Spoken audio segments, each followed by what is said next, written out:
Hello again. It is the fashion these days in the West to proclaim that all ethnicities and races, all cultures and religions, all nationalities are equally good, and those belonging to them should be welcomed into every country. Ireland has adopted such a worldview, although many of the native inhabitants seem less enthusiastic about the idea lately.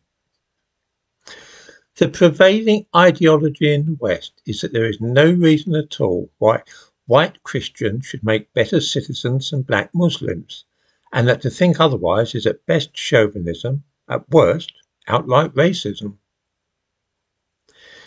Many people are unconvinced by this and sense that they are being sold a cat in a sack, that what they are getting is not at all what was promised by their leaders. If you believe the politicians in Britain and Ireland, this policy of open borders and allowing all the world and his dog to come and settle in our countries will result in a multicultural paradise. Our countries will, admittedly after some teething problems, come to resemble one of the illustrations from the publications of the Jehovah's Witnesses, with all colours and creeds living happily together. Our swords will be beaten into ploughshares, the lion will lay down with the lamb, and we shall enter a new era of harmony and peace, with no distinctions between black and white, Christian and Jew, Hindu and Muslim.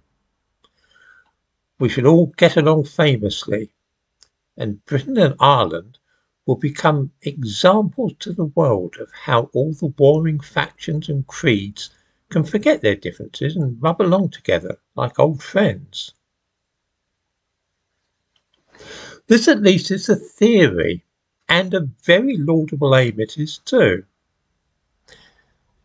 It would have been nice, though, if this plan could have been presented to the populations of those countries and either a referendum or general election held, in which the public could choose for themselves whether they felt that this was a scheme which they endorsed. In other words, if the merits of the scheme and possible disadvantages could have been set out and we were given a choice, a little bit like the referendum on membership of the European Union, which took place in Britain in 2016. This has never happened, of course. Instead, the ideology underlying the plan was devised by left-wing academics and intellectuals and then foisted off on us in an underhand way without anybody being told at first what was going on. The first thing that many people knew about it was when they saw their familiar neighbourhoods changing rapidly in front of their eyes. All this makes me very suspicious. If the concept of the multicultural society, which entails abandoning many aspects of our old and traditional way of life, is really such a marvellous notion, why has it been necessary to go about it in such a hole and corner way without spelling out clearly what was planned? It is this, the underhand way in which the whole process has been undertaken, which infuriates some people.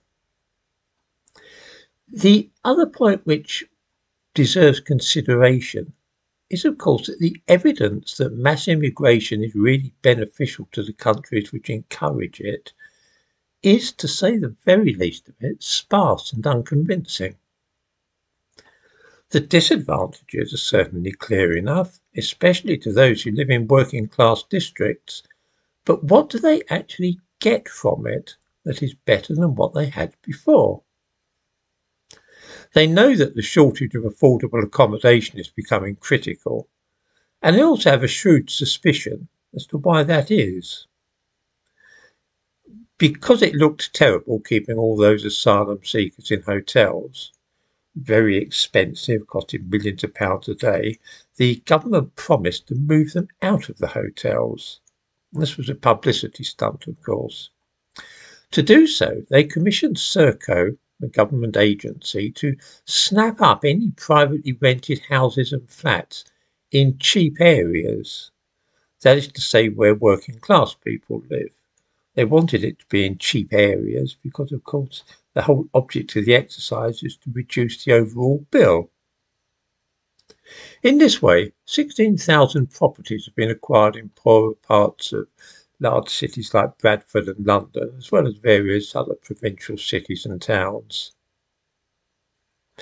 This means that the children and grandchildren of ordinary people in those districts who perhaps grew up there and wish to remain close to their families find that they cannot get a place to live locally and are thus forced to move away, perhaps to another part of the country.